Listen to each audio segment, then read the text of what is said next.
In this assignment, you want to start with a cropped image because you want to compose the frame, position things, maybe do some perspective correction, but then you want to be able to go through the different versions of your image with them all being aligned, and cropping changes the positioning. So we want to start with a cropped image. So let's talk about cropping a little bit. This is the original image. There's stuff I don't want in the background. I want to tighten up the composition.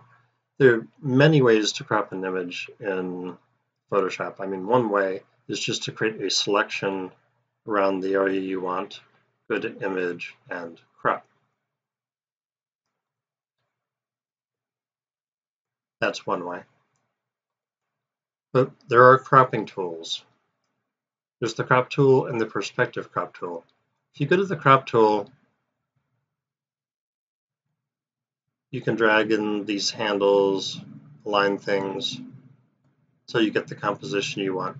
Now, as I'm dragging these around, you probably notice that there are these guidelines. It's currently set to triangle. You could do rule of thirds, where you try to, like a common thing with the rule of thirds is you want a prominent thing like a focal point, like maybe my eye, to be a third of the way in and a third of the way down, so that you get away from a really centered composition like that. You could just have a grid to help you as a guide. The triangles draw diagonals from the corners.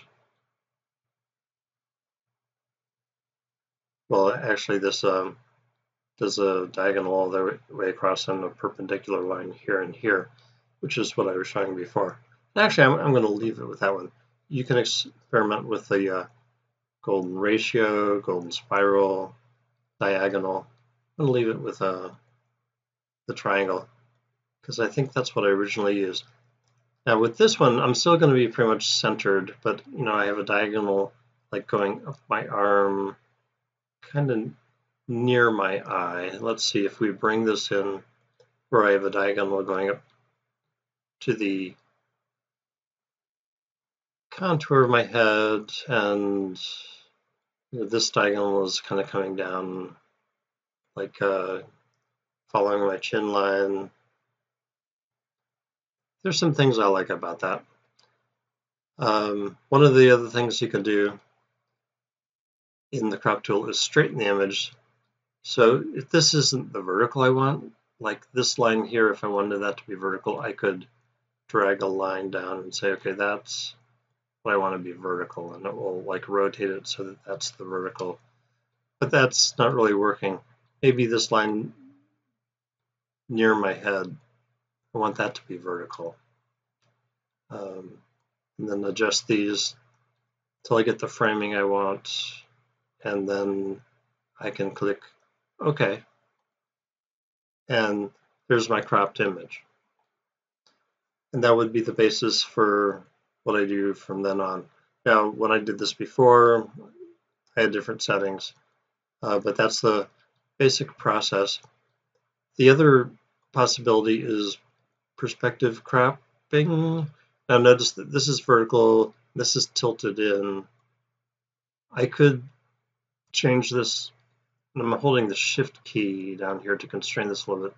If I wanted that to be vertical, I could line this grid up with that, line this grid up with that. So these grid lines align with the vertical things, and the horizontal lines could align with the horizontals. So let's say that this railing is what I want to be flat. I could have a perspective line following it this way and this way, and vertical lines matching it here, vertical lines here. Now this is going to be very distorted when I click OK.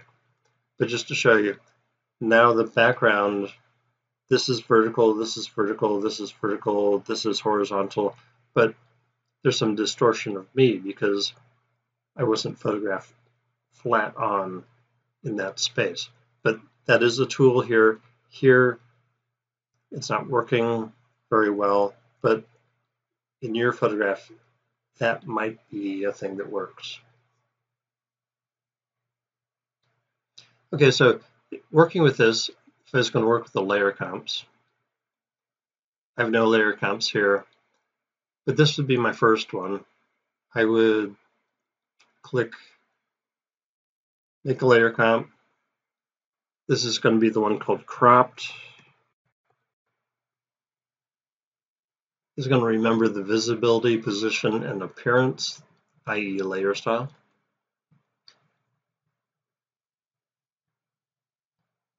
Now, I'm going to want to create a retouched version of this, so I'd make a copy of it. This original one, which I'll name cropped.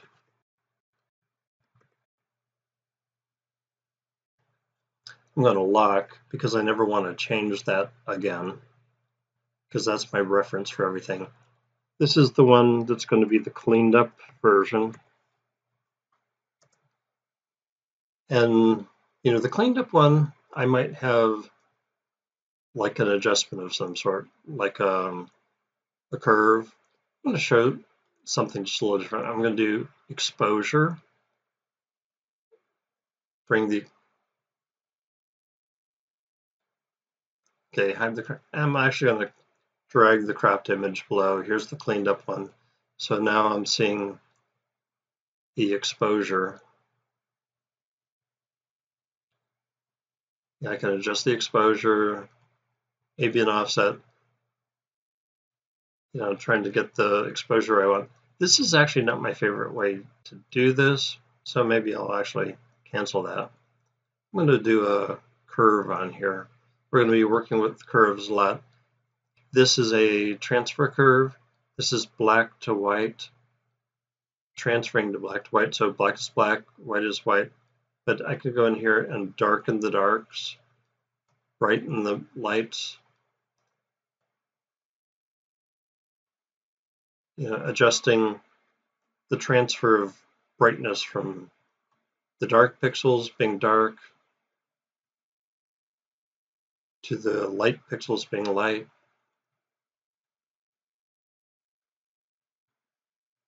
You know, so I just want to have something in there. So let's say that that is my cleaned up version where I've done like a brightness adjustment. So I would make a layer count for this, call it cleaned. Now we haven't done any of the image retouching things here, but this is the layer that we would do that to. We would select the cleaned layer and do our retouching on that. But here's a color adjustment with curves applied to that. So we have the cropped, we have the cleaned. The next thing we would do is we'd want to have a grayscale version of that. The easiest way is to use the black and white adjustment. If I select that, here we see a grayscale version. And you see red, yellow, green, cyan, blue, and magenta. We can adjust those. So like I have a green shirt on. If I wanted green things to be brighter, and it's affecting mostly the plants back there, I could adjust that to get a different value for the greens. Okay, the cyan is affecting the shirt more, so if I wanted a brighter shirt, you know, I could bump that up, darken the blues. Now my face is mostly red, so changing the red value is going to change how the red channel is translated into grayscale.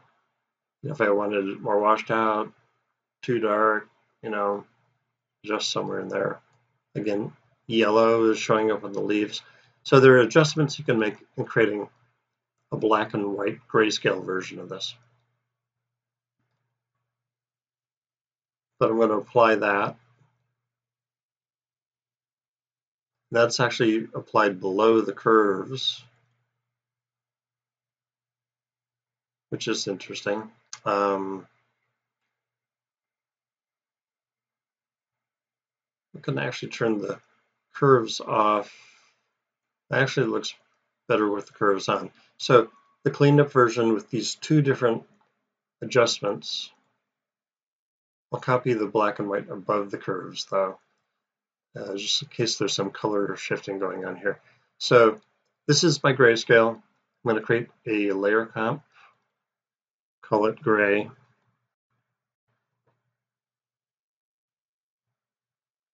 So now I have my cropped, cleaned, grayscale.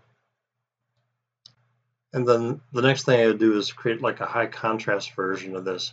I could do that with there are a lot of ways of doing it.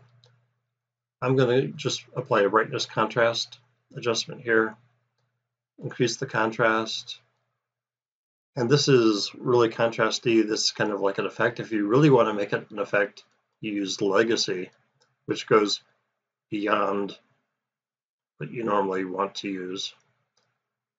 And usually with this, I adjust the level of contrast I want and then adjust the brightness so that I get the features I want to showing up. So I would create a layer count for this, call it high con.